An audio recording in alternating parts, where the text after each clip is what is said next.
S, Tumakuru ಕಾಂಗ್ರೆಸ್ನಿಂದ ಒಂದು breaking news ಇದೆ. ತುಮಕೂರಿನಲ್ಲಿ ಇನ್ನೂ ಕೂಡ ಮಾಜಿ ಸಂಸದ್ ಅಂದ್ರೆ ಹಾಲಿ ಕೂಡ ಇದ್ದಾರೆ. ಇನ್ನು ಮುದ್ದಹನುಮೇಗೌಡರ ಬಂಡಾಯ ಇನ್ನೂ ಶಮನ ಆಗಿಲ್ವಾ ಅನ್ನುವಂಥದ್ದು. ಯಾಕೆಂದರೆ ಚುನಾವಣೆಯಿಂದ ದೂರ ಉಳ್ಕೊಂಡ್ರ ಬೇಷರತ್ತಾಗಿ ಸಾಕಷ್ಟು ಗೊಂದಲ ಜೊತೆಗೆ ಆಕ್ರೋಶ ಎಲ್ಲವೂ ಕೂಡ ಇತ್ತು.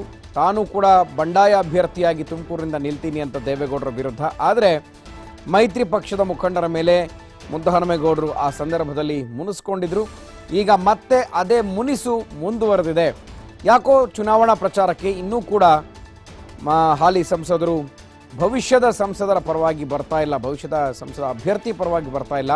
ಅದು ದೇವೇಗೌಡರ ಪರವಾಗಿ ನಾಮಪತ್ರವನ್ನು ವಿರುದ್ಧವಾಗಿ ಸಲ್ಲಿಸಿದರು. ಈಗ ಎಲ್ಲ ಒಂದು ಕಡೆ ಚುನಾವಣಾ ಪ್ರಚಾರದಿಂದ ದೂರ ಉಳಿದಿದ್ದಾರೆ. ಮೈತ್ರಿ ಪಕ್ಷದ ಮುಖಂಡರ ಮೇಲೆ ಮುದ್ದಹನುಮೇಗೌಡ ಮುನಿಸ್ಕೊಂಡಿದ್ದಾರೆ. ಇನ್ನೂ ಕೂಡ ಪ್ರಚಾರಕ್ಕೆ ಬರ್ತಾ ಇಲ್ಲ. ಬಂಡಾಯ ಎದ್ದು ನಾಮಪತ್ರವನ್ನು ಸಲ್ಲಿಸಿ ವಾಪಸ್ ತೆಗೆದುಕೊಂಡಿದ್ರು.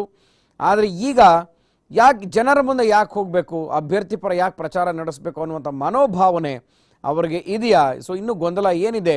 ನಾಯಕರು ಅವ್ರನ್ನ ಸಮಾಧಾನ ಪಡಿಸ್ತಾರಾ? ಕೆಲವೇ ದಿನಗಳಷ್ಟೇ ಇದೆ ಎಲೆಕ್ಷನ್ಗೆ. ಸೊ ಇದು ಸಾಕಷ್ಟು ಗೊಂದಲವನ್ನು ಮೂಡಿಸ್ತಾ ಇದೆ. ಎಸ್, ಈ ಎಲ್ಲ ವಿಚಾರಗಳ ಬಗ್ಗೆ ಮುದ್ದಹನುಮೇಗೌಡರ ಮನಸ್ಸಿನಲ್ಲಿ ಏನಿದೆ ಈ ಬಗ್ಗೆ ಮತ್ತಷ್ಟು ಮಾಹಿತಿಯನ್ನು ಕೊಡೋದಕ್ಕೆ ನಮ್ಮ ತುಮಕೂರಿನ ಪ್ರತಿನಿಧಿ ಯೋಗೇಶ್ ದೂರವಾಣಿ ಸಂಪರ್ಕದಲ್ಲಿದ್ದಾರೆ.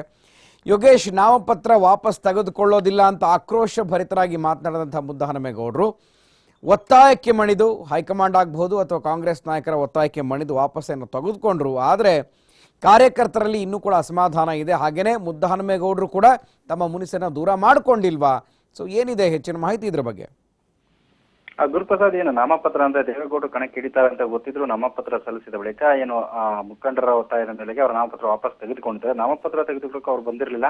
ಅವರ ವಕ್ತಾರಂತ ರಾಯಚಂದ್ರ ರವಿಕುಮಾರ್ ಮೂಲಕ ಅವರ ನಾಮಪತ್ರ ವಾಪಸ್ ತೆಗೆದುಕೊಂಡಿದ್ರು. ಆದ್ರೆ ಅದಾದ ನಂತರ ಇಲ್ಲಿವರೆಗೂ ಅಂದ್ರೆ ನಿನ್ನೆ ಆ ತುಮಕೂರು ಗ್ರಾಮಾಂತರ ಕ್ಷೇತ್ರದಲ್ಲಿ ನಡೆದಂತ ನಾಗವಲ್ಲಿ ಒಂದು ಕಾರ್ಯಕ್ರಮದಲ್ಲಿ ಅವರು ಪಾಲ್ಗೊಳ್ತಾರೆ ಅನ್ನೋ ಸಾಕಷ್ಟು ನಿರೀಕ್ಷೆಯನ್ನು ಹುಟ್ಟಾಕಿತ್ತು. ಅಲ್ಲಿ ಪರಮೇಶ್ವರ್ ಸೇರಿದಂತೆ ಜೆಡಿಎಸ್ ನಾಯಕರು, ಸಚಿವರು ಕೂಡ ಕಾರ್ಯಕ್ರಮದಲ್ಲಿ ಪಾಲ್ಗೊಂಡಿದ್ರು. ಆದ್ರೆ ನಿನ್ನೆ ಬರಬೇಕಿತ್ತಂತ ಮುದ್ದಹನುಮೇಗೌಡರು ಬಂದಿಲ್ಲ. ಆದ್ರೆ ಮುಖಂಡರು ಬರ್ತಾರೆ, ಪ್ರಚಾರಕ್ಕೆ ಬರ್ತಾರೆ ಅಂತ ಮಾತ್ರ ಹೇಳ್ತಾರೆ. ಯಾವಾಗ ಬರ್ತಾರೆ, ಎಲ್ಲಿಂದ ಆರಂಭ ಮಾಡ್ತಾರೆ ಅನ್ನೋದು ಗೊತ್ತಾಗ್ತಿಲ್ಲ. ಇದರಿಂದ ತುಮಕೂರು ಗ್ರಾಮಾಂತರ ಸೇರ್ತಿದೆ, ತುಮಕೂರು ನಗರದಲ್ಲಿ ಕೂಡ ಒಂದು ಗೊಂದಲದ ವಾತಾವರಣ. ಯಾಕೆ ಅದು ಸಾಕಷ್ಟು ಅವರ ಕಾರ್ಯಕರ್ತರು ಯಾರಿಗೆ ಮತ ಹಾಕ್ಬೇಕು ಅನ್ನೋ ಗೊಂದಲದಲ್ಲೇ ಇನ್ನೂ ಇದ್ದಾರೆ. ಆದ್ರೆ ಎಲ್ಲೂ ಕೂಡ ತೋರಿಸ್ಕೊತಿಲ್ಲ. ಆದ್ರೆ ಮುದ್ದಹನುಮೇಗೌಡರು ಒಂದ್ಸಾರಿ ಬಂದೋದ್ರೆ, ಮೊನ್ನೆ ನಡೆದಂತ ಗೌರಿಶಂಕರ್ ಕಾರ್ಯಕ್ರಮ ಕೂಡ ಆ ಮುದ್ದಹನುಮೇಗೌಡರು ಬಂದ್ರೆ ನಮ್ಮೆಲ್ಲರ ಮತಗಳು ಜೆಡಿಎಸ್ ಅಭ್ಯರ್ಥಿಗೆ ಅಂದ್ರೆ ಮೈತ್ರಿ ಪಕ್ಷದ ಅಭ್ಯರ್ಥಿಗೆ ಅಂತ ಹೇಳ್ಕೊಂಡಿದ್ರು. ಆದ್ರೆ ಇಲ್ಲಿವರೆಗೂ ಮುದ್ದಹನುಮೇಗೌಡರು ಯಾರ ಕೈಗೂ ಸಿಗ್ತಾ ಇಲ್ಲ, ಮತ್ತೆ ತುಮಕೂರಿನಲ್ಲೂ ಕಾಣಿಸ್ಕೊತಾ ಇಲ್ಲ. ಹಾಗಾಗಿ ಪರಮೇಶ್ವರ್ ಕೂಡ ಮನವಿ ಮಾಡಿದ್ರು ಪ್ರಚಾರಕ್ಕೆ ಬನ್ನಿ ಅಂತ. ಆದ್ರೆ ಇಲ್ಲಿವರೆಗೂ ಮುದ್ದಹನುಮೇಗೌಡರು ಬಂದಿಲ್ಲ. ಇದರಿಂದ ಸಾಕಷ್ಟು ಗೊಂದಲಗಳು ಕಾಡ್ತಾ ಇದೆ.